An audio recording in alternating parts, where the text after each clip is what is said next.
Hey everybody, welcome to the show today. A special shout out to all you graduates across the country.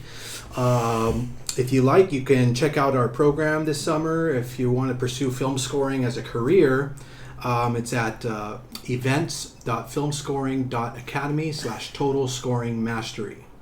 All right, well, welcome to the show. Today we have to my left Dallas Crane. Hey guys.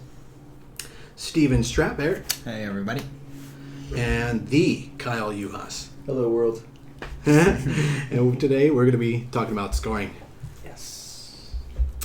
So I recently posted an interesting topic to the members of our Film Scoring Academy, and that was, which movie scores will still be listened to in 1,000 years?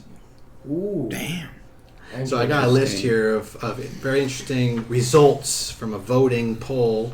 There's a definite leader. I think we could all probably guess it, but I'm going to turn it over to you guys and let's see what kind of ideas of some scores you think that will last 1,000 years and will still be listened to. Wow. As masterworks in 1,000 years. Whoa. Oh man, that's a good. So I'll take this from left field.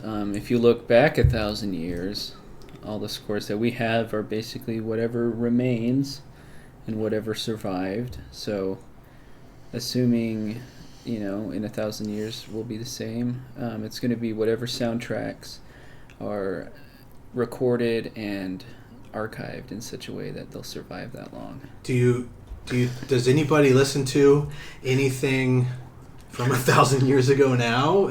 Right. It's other than like historians or music history class. There's like Sumerissa coming in, and that's like the only song. 1,000 years. That's like one of my favorite composers, if you call him that, is Philip Glass. Mm-hmm. And there's one particular song of his. I think it's called Change. And he talks about there's like a hum in the room and they don't know what it is and they think it's the buzz of a refrigerator and there's all this, triplet figures going on. You know how Philip Glass is. And eventually after several verses towards the very end it's revealed that the hum is actually the sound of change. Sound of change in life and in society. Oh, okay. It's a very cool concept. I always felt like that song to me showed how Philip Glass was way ahead of his time. Interesting. That music itself is ahead of its time. I could see in 60 years that music being like the popular music. Actually, I see what you're saying. Because it's really intellectual, it's really deep, and I think by then perhaps we'll have everyone educated to a level where that is just like jelly beans, Right, exactly. Isn't there a piece going on right now? It's not a film score, but it's like in a church, and it's going to take like 500 years to play through all the way. Well, I haven't heard of that. It's like a John Cage or something. Need to check that So out. maybe they'll have an encore, and that's what they'll be listening to in 1,000 years. All right, well let's go ahead and acknowledge the elephant in the room of that question. Of course, leading with 68 positive votes, obviously. It's Star Wars. Of course. Oh, I think it's something better. Oh, yeah. I mean, I had thought about, personally, I think that's true too, but I had also thought about, E.T., I had thought about Jaws, I had thought about, there's a lot, Schindler's List, there's a lot of Williams scores that I think are going to stand the test of time. I think Jaws sticks out for me for some odd reason. I don't know if it's just that very simplistic sort of melody that he just kind of goes, and everyone just understands. I don't know if it's more of a society since we've played that so much and it's been so popular, in pop culture. It's you can see it in any TV show where there's a kid swimming and there's see a fin come up and they're gonna play some sort of reminiscent melody to that, whether it's the same or they might change it up a little bit. So I always kind of wonder, is it more of just the fact that it's such a widely played thing, or is it the fact that it's just such it is. It's a beautiful in its own right. Obviously, it's a beautiful melody and it carries its own. But it's just kind of the fact that's just been pushed so much, and kind of onto you. That I don't think so. I think that there's an aspect of John Williams composing that's really true and memorable. Right. You know, and it's not because of the repetition or how many times you've heard it, but it may be because of even how he repeats intervals and stuff at the micro level. You know? Right. But I think that is a real strong aspect. I mean, you know, we still use Mozart's "Twinkle Twinkle Little Star" to this day. Right. You know, a few hundred years. What were you going to say, Dallas? I was going to say, yeah, there might be a possibility of any piece that's played often enough, and it could be even just ironically, you know, sometime in the future somebody finds a score and it's just funny, right? You know, in the context of where they are, and so that becomes the big thing. What was that show? It's like set in 1,000 years. It's a cartoon show. Futurama. Oh, Futurama. Yeah. You know how they have like heads in a jar and that kind of thing. They'll be like quoting like, you know, Braveheart because somebody did something, you know. Right. Yeah, it shows up randomly. Yeah. Yeah. I mean, you were talking about popular songs. You know, we have stuff like Powerhouse. Yeah, dun, dun, dun, dun, dun, dun, dun, Mm-hmm. You know, kind of stuff like that is embedded in the undercurrent of music, and there's kind of a generic, you know, language collection of music that everybody knows. Maybe they don't know why they know it, but they're always exposed to it. It's pretty typical, very universal. It's universal. It hits very well the kind of basic emotions. I think the concept of Star Wars too is it's embedded in there. It's a narrative that's embedded in there, and that's something that humans have been interested in. It's not going to end. You know, 2,500 years ago, we were interested in how can we, you know, talk with and communicate with the gods of the other world and the nether world and all these things, right? It's the thing of what's in the great beyond, you know, and we want to go there and we want to explore and we want to, you know. So I think that the concept of being a spacefaring society is just going to keep growing. It's just going to keep growing. You know, we live in one of the more exciting times right now, where this could be happening in the next maybe 30, 50 years, colonizing our own solar system. Right. Can you imagine a future where space travel is not so interesting anymore? I don't think so. It used to be back in the day, right? You'd be interested in like sea travel or something, and now it's pretty mundane. I mean, I think we have to basically explore what our purpose was, you know, originally, why am I here? That kind of thing was about, you know, making sure you pick the right mushrooms and plants so you don't die. Mm-hmm. Now we're like, all right, we're spacefaring, and so we need to answer that question now, and that's not going to be answered until we saturate the entire universe. Right. So it's going to be a few million years, I think. And at that point, then maybe we're going to, you know, reach out for some new next question. So if our purpose is not to completely saturate the universe and find out about everything, and now what? Now right? what? Now what the answer is. Now what is the answer? So another score. Back on topic. Another score. Well, Evan, I just wanted to add really quickly, maybe this was said, but I feel like when I was growing up, Star Wars, it went beyond the film itself. The music had something about it that went beyond the film. I guess that's what you guys were saying, but I mean, exactly. Whatever it's that was. The music can reach like cultural levels. That's like, you know, like Happy Birthday. We sing it ritualistically for your birthday, you know. It's like, what other music do we have that's entered the cultural level, you know? I think Star Wars kind of does, you know. I mean, my kid, you know, when they were like 3 years old, could go ba ba ba ba. Oh yeah, right. There's so many memorable themes from that. I mean, it's even just from that first opening credit of A New Hope. I mean, and the title of the credits are coming down, and it almost does sound interstellar in its own right. You've really kind of captured that, not only that mysteriousness of it, but that triumph kind of feeling of, I guess, space conquest or whatever it was. But yeah, I mean, that was just an incredible, obviously, just an incredible way to. I don't know. I feel like, especially if you go back and you see a lot of 80s sci-fi, really cheesy, that were kind of blatant rip-offs. They try to go for something kind of along those lines, where it was a very kind of big, you know, just massive sounding sort of. I mean, I feel like Conquest was sort of that principal kind of theme that they were going for in this weird way. Yeah, Jeff Donovic chimes in and says that Hildegard from 1,000 years ago. Yeah.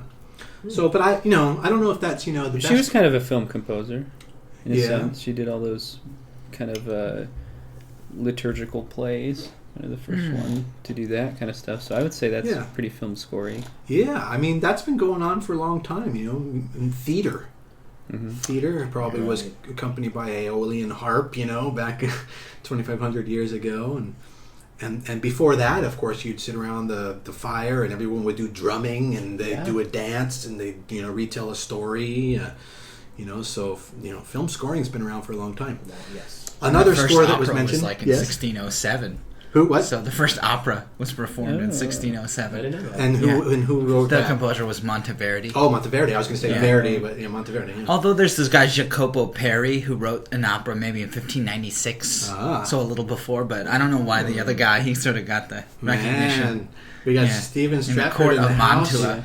resident music historian. But he was the one sort of like who played to the kings. Okay. So it was more like like he didn't bring it to the masses. Some other guy brought it to the masses. All right. Cavalli brought it to the masses. All right. Pop quiz. What was the time period of Mendelssohn? Oh, that was like 18. Well, I know it was early 18. He died in 1837. Wow. So. Oh man. 1809 or something to 1837 or Steven something. knows his history.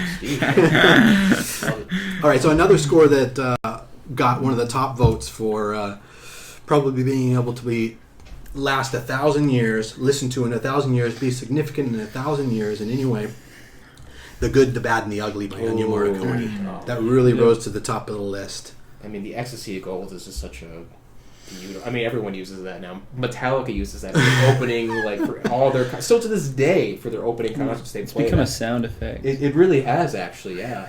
That's a good way to put it, because it's become its own kind of sound bite. Yeah, its own little, Yeah, it's not even used musically. Like anytime a low-budget cartoon shows the desert, they'll play that. Yeah, like that's not even as like music, but just like that's what the tumbleweed sounds like. Clint Eastwood will be, probably watched in 1,000 years. He'll be like one of the historic. I think a car commercial now is using like a remix of it, and there's like a drum chill beat behind it, and you're like, that sounds like a hip hop song. It's never going anywhere. It's never going anywhere. No. Yeah.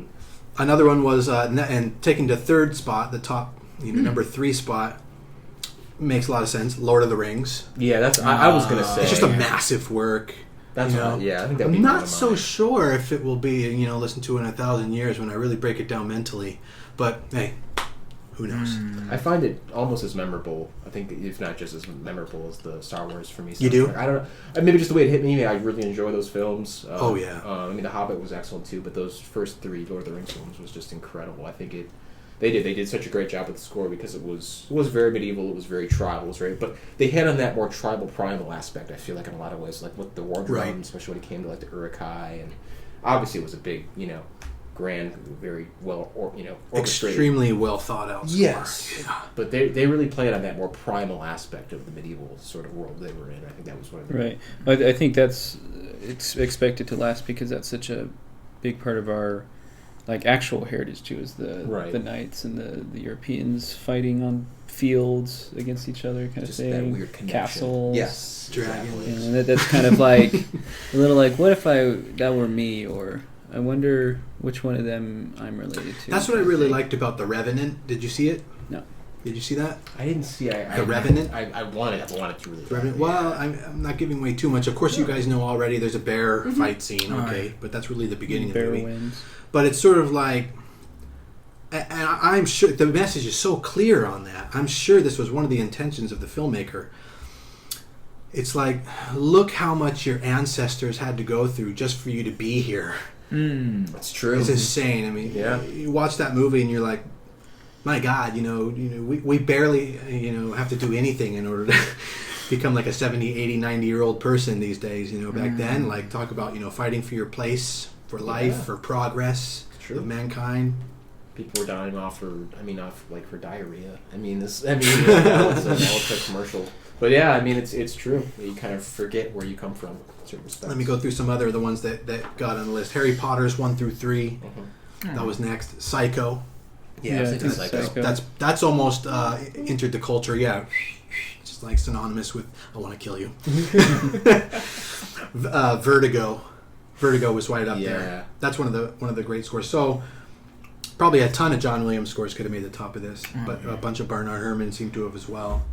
Braveheart, Titanic, American Beauty. I don't know about any of those. I know I voted for American Beauty, but mostly from the academic sense. Yeah. Because there's a lot of history behind it, but I don't know if people will really be listening to Titanic.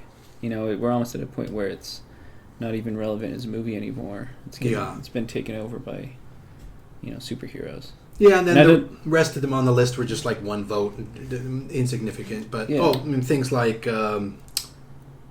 Fast and Furious, The Dark Knight, Iron Man. I mean, they might last 100 years, but we're talking 1,000 years. Yeah. Permanent human history. I think I just saw a comment to the same effect. The Blue Danube Waltz will definitely be around for quite a while. That's definitely one of the top. Yes, and that most is recognizable, most perfected music cues. Yes, and that is a point that Jeff Donovic makes again, suggesting that in 1,000 years, the music Kubrick used in his films, like Ligeti and Penderecki. Yeah. Because of their use, it also makes it so powerful. Yeah. Maybe it's not so much about the music, but what film do you think is going to stick around, and what soundtrack is lucky enough to be connected to that film? It could be some. I mean, when you use old historical documentary, and it's some guy playing piano. Sure. When you use a piece of music against an image, and then the combination says something that the image doesn't say, and that the music doesn't say, the music hits that transformative level, and then it becomes almost usually that result is a cultural statement of some kind. Mm-hmm. And when you're making a cultural statement with music, you're really taking music to the next level. Right. I think the one that I think people kind of usually, I know you'll agree with me on this, Evan, but I know it depends if you're a fan or not. But I think the main theme for it's been for pretty much all the Godzilla films, but that original, even the original one from when they came out, 1950, I believe, for the original Godzilla film, that theme is I love that theme. That's one of my absolute favorite pieces of music. Because even back then, it would have just been easy just to kind of have a bunch of really dissonant, kind of crashing sort of sounds to give this big monster this theme of just horror. But they decided to go with more of this, like, I don't know how to describe it. This more of this feeling of kind of like you not sympathize with the monster, but you kind of see yourself in this almost just such a massive, huge creature. Now it's almost this glorious sort of presence. Well, it was the original sort of breakthrough thought. It was the innovative thought. That's why it has that long-lasting, powerful effect. Everything after is sort of copied, but it was like, okay, let's dig deep here. What are we trying to say? Yeah, what are we trying to say? Japanese guys did it, Yeah. But I think that's and it's so funny too if you go back, and you can even go through it on YouTube, like it's all the different iterations over all those films, and it's pretty much always stayed the same. A couple changes here and there. They may have added a few little parts, but how important is it to, as a composer, to be concerned with, how things are going to be lasting, standing the test of times? What do you think that does for a film score? How a film score affects a film for audiences, for society? Do you think that there's a difference between thinking about that and being concerned with that? I think anything. Oh, isn't this what the Ents say in the second Lord of the Rings? It's like anything that's worth saying is worth taking a long time to say. Yeah. So anything worth saying would be something worth sticking around and listening to for a while. And I think that's a good mindset just in general. I agree with that. Yeah. Society in general, we should be doing things that help it grow and stay around. And, as people, we should be doing things that help, our families stay around. And then I think that transfers to the music as well. We should be doing music, the better we get, the more it'll stay around. So, I don't know, I feel parallel motions and motives for that. One thing to remember is that in 100 years, there probably will not even be 2D rectangular narrative projection that we watch, Mm-hmm. So this stuff that we're making, Star Wars may become the Gregorian chant music of the future. It may be so irrelevant. It may be so granularly unimportant. I don't know. It's quite the topic, and gotta think with an open mind. It could even get to the point where some culture that doesn't like music wins, and then everything just gets destroyed. So there's no music. Whatever's around is whatever history, they couldn't find. It's true. Well, that's the feudalist approach, but yeah, we already have that covered. We've already got going rolling back time covered. So we're talking about if we make it. Yeah. That's what fascinates me is if you go back and, if there were pieces that were written down in some unique way back in, I don't know when, that were just completely destroyed, depending on whatever civilization came and destroyed that one, and they usually would destroy all their culture. They'd burn their books and everything, statues. So I was always finding it interesting, like what did we miss? What could have survived? That reminds me, probably another one for that list would be, it's not really a film score, but it's in enough film scores, the DSE Ray. That's probably, even just as a musical gesture, will stick around for a while. Right. Yeah. I mean, certainly Ode to Joy, is gonna still be around. And that's been used in a lot of films. Yeah. Kyle, you had something you wanted to talk about. I was actually kind of something I experienced recently, kind of going through some of the mixes I've been working on, and kind of something just kind of to keep in mind if you are doing mixes for film and such like that. Kind of discussed it a little bit in the previous podcast, but I kind of just want to go over it again.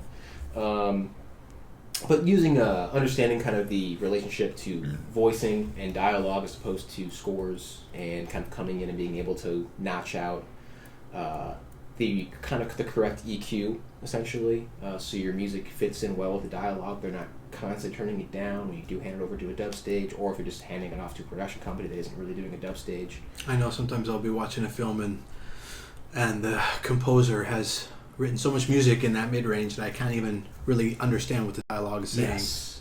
So, I mean, it comes from that area. It's like, exactly, you can either be composing and keeping it in mind, or if you're a mixing engineer and you're receiving tracks. So just kind of going through and some different things you can do to kind of notch out that mid-range, especially if you already do have a mix and you really like where it's at. You're like, well, I don't want to go through and change all these individual tracks. Different approaches you can do depending on how these tracks were actually recorded, or if they were sample-based. I mentioned even earlier, Alan Myers, and a famous score mixing engineer, kind of said that most sample-based libraries that you will receive, their mid-range is kind of usually peaking right about between 250 and 2.5 kilohertz. So that's kind of the range. Most of them will kind of just that you will receive them at. These are samples, so they're not really going to vary too much. So keeping that in mind, this gives you kind of a good idea at least to where to start with your actual EQ notches. What I do is if I do receive say if I'm working on a cue that's all sample-based and I know it for a fact, instead of going through and maybe creating specific master buses for each instrument family, I'll just separate each cue and we'll just have a master bus going from each cue. This way I understand that I already have all of my really precise individual EQs taken care of. Oh, you mean, so you're saying you'll put a kind of a sub-mix bus per cue. So if there was like 40 cues, you'd have 40 sub-mix buses. Exactly. Essentially. Each one with their own EQ that would be perfect for that particular cue. Right. But not perfect for some other cues. Exactly. But it would just route it through the particular... That's a smart idea. Very smart idea. You're right, exactly. You're routing your outputs because you kind of understand that you're not, like I said, you've already gone through and done all your individual track EQs and such. So now you're looking for that broad sort of stroke to where you can just kind of take out certain coloration to make way for something more. So you're not affecting the quality as much. You're not creating a poor product. What you're doing is you're just creating that space essentially. Now, if you are working with, say, live instrumentation, then it could be a little more tricky. As I said, you can have things that they're recorded differently. They're recorded in a different room. They're recorded. They're certain EQ peaks caused by microphones. Microphones can cause certain coloration, even if they are considered flat. Just always depends, especially what you're using. Mm-hmm. Condenser mics versus Omni or shotgun, close miking. It's just always, or room mics. It always depends what you're working with. But in that regard, if you're using live instrumentation, you're going to want to look for creating groups, for all your instruments. So say all strings, all brass, and then I would create a submix or master bus for those. So this way, you can still go in and do your individual EQ notches on each track. But in this regard too, since these are all recorded live, they're all going to have a little bit of a different sort of sound, different peaks and such. Keeping them to their families, you will sort of you're still doing the same. Essentially, you're still just kind of creating that path for them. But this way, you're not creating EQ issues, which I feel can really come from when people do that. They're just like, I'll just send all these right to this here, and it's like, well, you can do that, but I mean, in the same regard, like I said, you might have something that you didn't pick up for a couple tracks that's just really cutting through and it's peeking through, and your overall broad stroke just isn't enough. Yeah. Yeah. So you're talking about like the generalized understanding of dialogue and its ranges. Do you ever Right. do like spot sampling of dialogue from a movie to see if it fits more or less in the same spot, or if it has a bias towards one end or the Oh, other? I see what you're saying. Just different parts, just to kind of test it. Yeah, to like see. if you're in a queue, are you going to listen to the dialogue track, or are you just going off like a generalized understanding of dialogue? I'll definitely listen to the dialogue track as well. Yeah, just to get an idea. I just want to, because like it's everyone's voice is a little different. You know, your range is kind of between 1 and 1.5, but it's might be a little higher, some might be a little lower. It always depends on the sound of your voice. So it depends on the actual dialogue recordings itself. Depends on their voice. You know how well those are recorded. Obviously what their what their voices sound like. So it's always good. It is good to kind of go through and just to double check, because you may want to stick. I mean, if you're like scoring like a Betty Boop cartoon, it's probably a little different dialogue. It's a little different. than, Exactly. you know, like an Andre the Giant or something. Yeah, exactly. Yeah, you got to use It's your true. ears. Yeah, that reminds me of a story. I was at a mixing studio and working on a movie score mix of one of my film scores, and I was talking to the engineer there about the fact that James Horner had recorded there, and I said, what's it like, working with James Horner, and what do you have to do in order to get James Horner stuff kind of locked into the zone? And he said that nothing. James Horner's just one of the easiest composers there is. You just drop it right in.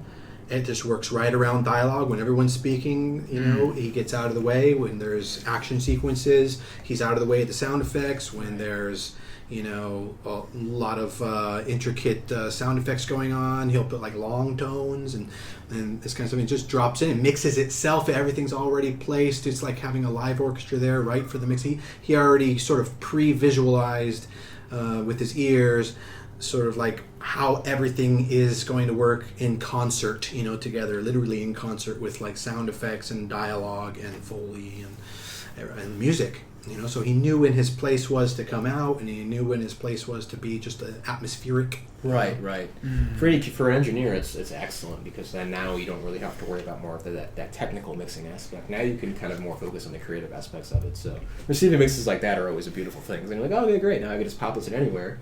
Maybe roll off a little bit, maybe in certain ranges, but for the most part, yeah, you're set. Now you can just focus on all the coloration and all the really nice little ear candy you can add to it. Absolutely. Phelan McKenzie, screenwriter, asked the question recently on Twitter. I'm just wondering, when you're writing a scene, so literally writing, for movies, does anyone else in their head play a melody of how they think that scene should be scored? Mm-hmm. And I think that's actually pretty common. Yeah, I think a lot of filmmakers, a lot of screenwriters do think about, they sort of are imagining it as a finished movie in their head, and they're kind of putting it in, and they are listening to CDs, and they're getting an idea before they even start shooting of kind of the sound that they're looking for. So then when it comes time to hire the composer, they already know kind of what they want, and you just got to be the guy to provide it. Yeah, I know editors are like that. They'll time scenes to some imaginary tempo in their head. Mm-hmm. Right. Either they're aware of it as a specific tempo, or it's a tempo that kind of evolves as they score the scene. But yeah, there's definitely a sense of pacing. I think they probably feel it in larger sections, like groups of 8 rather than measures. But just a sense that a pace is evolving in a predictable fashion. Right. Will lead to some kind of musical experience. Exactly. Musical, subconscious guide. I'm that guy too. I mean, even if I walk, I'll have a certain beat or a waltz in my head. I mean, if that makes any sense, especially if I'm working on a certain song, and and as I'm walking, I'm keeping the beat with whatever I'm working on. Yeah, he's singing the jazz. If you ever see me doing that, yeah, I'm sure these guys are pretty snapping. How about you, Steve? Do you think that even a composer like that, maybe let's say he's he's so well known, but he can't give the director what the director's looking for? Do you think there's kind of the director doesn't really care what you've done type of thing? Yeah, you could. It's what can you do now for me? Yeah. In this, and yeah. Yeah, absolutely. Yeah, I think yeah. that probably goes towards our recent conversation about Hans Zimmer. When he did Rain Man, and actually Driving Miss Daisy, they wanted to have John Williams do that originally. They were all set on having John Williams, but then for like leading up to that point for years, well, John Williams is going to be the guy. It was already sort of slated, and then but Hans Zimmer kind of came up in the rear with Rain Man and Black Rain and a couple other films right before that, and then bam, Driving Miss Daisy comes along. And the filmmakers want the sound that Hans Zimmer is making. You can't argue with that. You can't not hire Hans Zimmer because you originally said John Williams would score it, and you can't tell John Williams to score like Hans Zimmer. It's at least not John Williams. So yeah, I think that definitely happens, and you definitely have to kind of be ready if you don't want to get fired. To adapt and provide the creative solution that everybody deems what's going to be the most awesome, fresh, and best for the film. So I have a question. You mentioned John Williams. This could be an interesting discussion. Where do you think the orchestra is going? Like, where do you think its role is? Where is it right now? Do you think it's like sort of at the top of film scoring, or is it going to play a less important role as time goes on? I think the peak of the orchestra is, at least the current peak, this could be like stock market up and down, but I think it's already passed. Looking back, there are scores that are more orchestral, more dense, had more emphasis on the orchestra, had more instruments. So I don't know if we're necessarily growing. We might just be in a lull, and it might kind of swing back and forth. When you have a bunch of musicians, when you have a bunch of trumpet players get together all in a row and they blast a fanfare, there's a certain symbolic epicness that's communicated in that, right? A societal epicness that we all gathered together to go bam, And there's probably like one trumpet player per 1,000 people or something. So every trumpet player you see, you can kind of feel the size of a group that would be necessary to get. But what I'm getting at is that when you hire an orchestra, it's not always because you want orchestral sound. It's because you want epicness. You want a larger than life statement to be made, and we're starting to get that with synths and vast reverbs and interesting mixing, so we're able to get that same cinematic point across, that epic point across, whether it's, drama or sci-fi or whatever. All statements are a little bit bigger than life, because that's why more than one person goes and see it. It's not a conversation, it's like a giant viewing experience, and, we're getting to the point where I think we can do that without the orchestra. We're understanding the psycho-acoustical aspects of having an orchestra present, which give you that societal impact. And so, I think in the meantime, during the transition, orchestras will continue to be hired, but I think they're going to be relied on less and less for their orchestral qualities, and more for their narrative impact and narrative qualities. So like, I think we've all heard enough times, and it's just about dead, frilly woodwinds. Like frilly woodwinds as a narrative has been done so much, and it doesn't require much reverb. It doesn't require much of an epic statement. You could pretty much replace that with something newer. So frilly woodwinds might be out. I think strings are still good. Is it because of that sound combination too? Like that particular combination? Yeah, like how do you mean? What do I mean? The frilly woodwinds? Yeah, just that the way that they're played. Okay. I think woodwinds in general aren't very flexible. Brass have a much larger dynamic range, and woodwinds, need to be supported well, and there aren't a lot of them, and their sound is, it doesn't blend as well as, say the strings or the brass. What I would like to see in the orchestra, now we're talking hypotheticals, I'd like to see the orchestra develop to have like an accordion player. Would be really cool, because that's just like a half synthy, fill in the middle harmony kind of thing. And then of course the check out the score to 12 Monkeys. Oh yeah. Yeah, there's some really great use of like accordion in an epic way. Yeah, or orchestral blendy. Yeah. And then I'd like to see euphoniums and Wagner tubas, like like a regular part of the orchestra, because the brass could get bigger and more texturally interesting. Yeah. Maybe a flugelhorn or a bass trumpet for fun. And I haven't seen yet, an orchestra of 80 synthesizers. Right. 80 guys out there, like we don't even know what that sound is like, So, I mean, I think there's still a lot of ground to cover, and there's new instruments and new techniques and new ways to twist sound and use sound and space and psychoacoustics. So, yeah. I think that's kind of just the beauty of evolution, especially in music itself. Or back in the day, they may have had. It's a beautiful thing, and it's also kind of this thing now where it can seem very daunting, because back in the day they didn't have as many options and resources. They kind of just had to rely on certain things, and it kind of kept them within a certain box per se. But at the same time, they at least had a general idea, and they could just kind of really work within that box and fill every space up to the most that they really could. Now it's like you mentioned. I mean, there's so many different elements when it comes to just synth-based music now, and integrating that into orchestral music. And I almost feel like now when you hear things, unless it's like a very specific style or genre, say like the latest Mary Poppins film, like I feel like you don't really hear that level. I don't mean level to say it's like talent-wise, but I mean more of that. Like it seems like a lot of films like that back in the day were almost like over-composed in a certain way. Definitely. So many things going on, and absolutely, especially older Disney films like that. Oh, heck yeah! And I mean, they were just beginning to understand what they were doing. They were coming from the classical world. They thought they had the right music, full on, it wasn't quite understood yet. What this is, how important are the notes, turns out like not at all. Exactly. It's not like opera or, people don't appreciate it at that level. They really just want to have a real nice, detached, suspension of disbelief story told to them. Yes.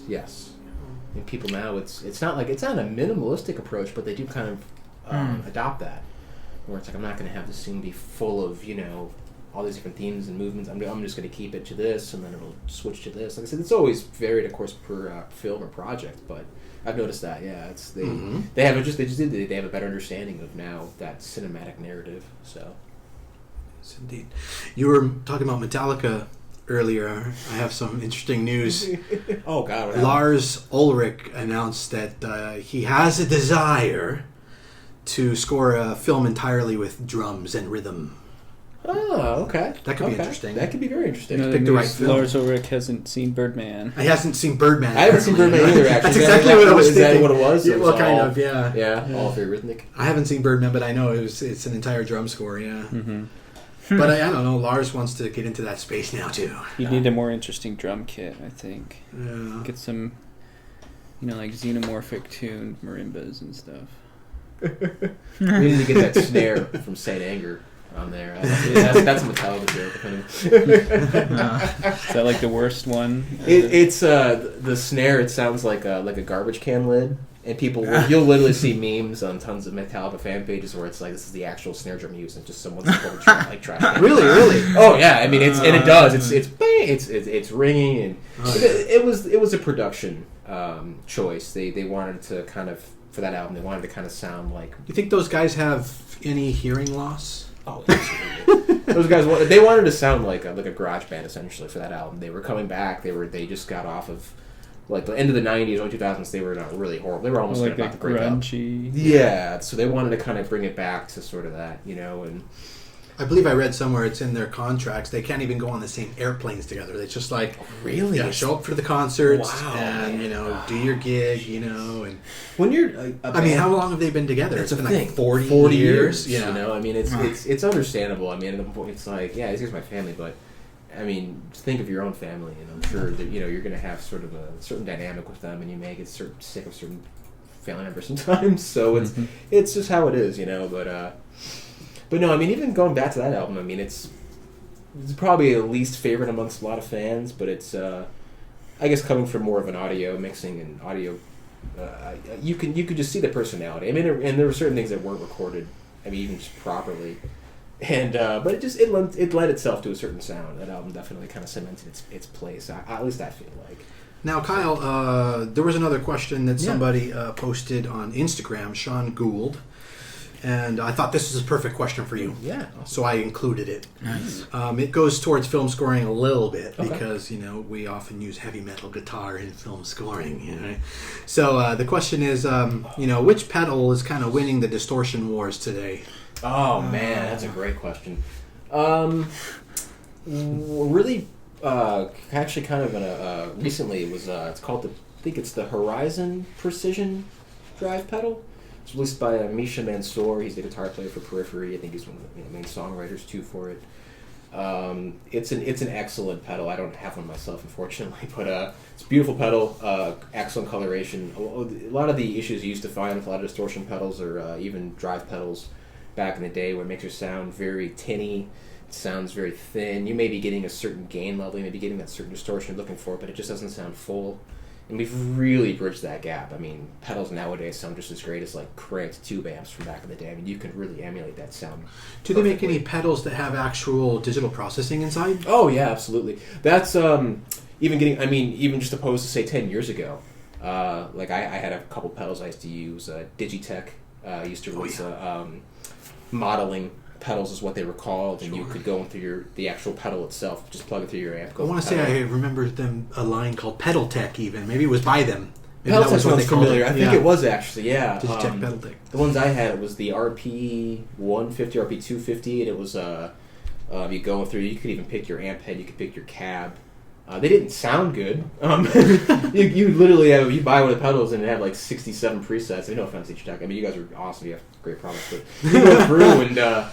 Yeah, like 60-some presets, and they would all like just sound really like those Or like tinny. Boss, remember thin. Boss digital ones, Yeah, exactly. They have 1,000 presets, and none of them Not are reasonable. good. Like, not a single damn one. You're out for like 452. No, and you ended up just having to program it yourself. Which leads me to my next question, which is. Someone, Marco Raucci on Twitter asks, what are some of your favorite plugins? And so in this case, how about in digital land? How about what are some favorite plugins for finding like distortion? Good distortion. Oh man, I'll tell you. Like it's great too because if you're a Pro Tools user, and you just get your kind of the bass plugins included with Pro Tools. The Sans amp, if you're like messing with the bass and you're just I can't get this to sound full, I want to give a little bit of grit, use the Sans amp. It's such an excellent plugin for that, especially for bass distort. It's really one of the go-tos. And like I said, if you're Pro Tools, you don't have to go buy it. It's included in your package, especially if you get the full kind of perpetual license deal. And amp simulators now are really phenomenal, aren't they? Oh man, they the ground they've made once again in the past 10 years. I mean, it's night and day. They've really kind of conquered that market. Now it's pretty much. I mean, and just not even that. It's so much more reliable in its own regard because, like you mentioned, the pedal thing. Now, like that amp simulator software is going right to pedals now. I think Line 6 has the Helix, I believe, and it's essentially you just have your pedal, and you can just take that with you, plug it into your amp, even just your cab. I believe I could be totally wrong about it. I don't know Line 6 that well, the Helix that well. And then there you go. That's your whole rig. That's your whole setup. It models everything you need. You can set it up either through your computer or right on the pedal itself. Oh, amazing! Wow. Probably they now have it to where it can connect with Bluetooth, like from your phone. Oh yeah, you go to the presets. You just change it really quick. I know the program I use, just a Positive Grid, the bias program. It's if you're out there, Positive Grid, Kyle needs a sponsorship. Yeah, he's promoting your product every time on your show. I use it all the time, all my recordings. I love it. It's and they even just released an update for Bias FX 2, which it's pretty much the integration of all their software. So it's like they have them split up. They have Bias Amp, where you go and you just mess with the amp, just the amp itself. Go in, you can change the power tubes, you can change the transformer. And it's great because the way they have it set up is it's so user friendly. And what's the other one? And what's the other popular? AxeFX is very popular. Popular amp simulator. Yeah, AxeFX 2. I think they might be on. I'm thinking of another one. I forget what the name is. Yeah. Bias AxeFX 2. They have Line 6. Amp. Yeah. They have Guitar Amp. I think it's Guitar Amp Pro. Guitar Amp Pro. Yeah. That's still very popular as well. Yeah. Really, that market has just been. I mean, it's. Yeah. Now that's kind of what everyone is almost focusing on. They're not really even focusing on creating actual amps anymore. They're just focused on creating these really great amps and plugins, which are super popular, even for like bass amps now. I mean, it's cool. It's just as realistic as you could get from a live amp. So very cool. Now, Salone McDade on Twitter asks, "What is jazz music? A lot of the music I'm hearing lately that's being called jazz sounds more like progressive rock or film scoring. What makes jazz jazz?" Asking for a friend. Interesting. Maybe we could field this with you, Dallas. Sure. Well, I mean, jazz has a history to it. How far can jazz go, you know? Yeah, there's a big debate in the 80s with fusion, and of course Wynton Marsalis was the one who kind of pushed against that and said, you know, jazz is kind of a traditional art form in a sense, and there's, you know, the feeling of the blues, there's a lot of emphasis on it. So I think with everything, you know, you can define like what the perfect example of jazz would be, and then everything you see in the real world is going to be missing, you know, a few of those components. And, you know, however you determine, you know, what number of components is absolutely necessary to be jazz, that's kind of, I think, subjective, and that's where the question comes in, you know. If it swings, is it jazz, you know, or my dad said that, you know, jazz is sort of a mindset, really, and that it can apply to everything. So, you know, it's really hard to say what is jazz. Like, Jazz is like Jay Dilla jazz, or is it freedom. just like really interesting beats? You know, is some of the modern stuff by these guys who grew up in jazz, who can play jazz standards and shred it, you know, like Chris Potter or Chad Brown, Chad Lefkowitz Brown, and you know, they're playing like crazy jazz stuff, and you know they can play the jazz, and then their new music comes out and it's like this new territory. Like so is Chuck that like Mangione. still jazz, or are they new are territory. they moving beyond jazz? Yeah. I think it's definitely the mindset, you know, the improvisation, the blues, the swing, different harmonic concepts like we've spoken about. Yeah, and probably in the last, well, I mean, it's been going on forever, but, well, I mean, there's also like George Russell, you know, George Russell did a lot of like orchestral jazz experimentation. It's like kind of like 20th century harmony, classical jazz, Right. and it's very interesting for its time, very ahead of its time, still pretty modern. Yeah, I think another defining aspect, this is probably more my personal interpretation, but jazz is really the music of the player and of the ensemble. You know, you get composers in classical and film music, and they're the ones who dictate to the player, and a lot of composers have never played with groups, you know, or you get classical music, it's kind of the same.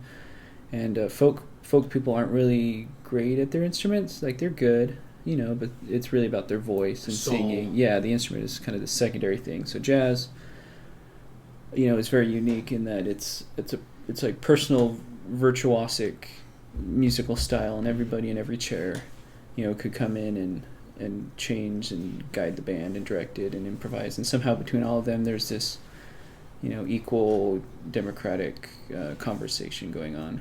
It's, I think, a little bit how Wynton Marsalis describes it, and then he's also a little more traditional. I think jazz now has more global influence in it, but, you know, it's still got very specific roots too.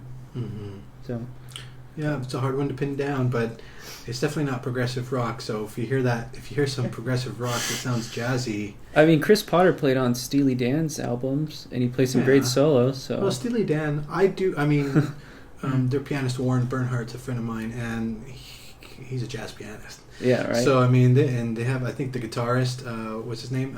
Is that Brecker? I can't remember his name. No, he was an amazing guitar player. His name escaped Walter me now. Brecker. I think. That sounds Walter. familiar. I Yeah, think Walter. so. Yeah. And I believe he's a jazz guitarist and session musician. All those guys are like session were. level musicians, you know.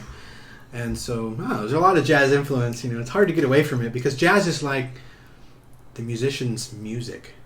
You know what I mean? It's like Right. musician's music. You know how you have like, you know, a guy's guys, like a musician's music. It's like if you can play jazz, everything you play is a little bit jazz. Yeah, I mean, everybody just wants to infuse a little jazz into everything. Yeah, you know? that's when you break the rules, is you do a little bit of jazz. Maybe that's what my dad meant, you know, that jazz is sort of about just being free. Mhm. Just being free, and then it's a mindset, you know.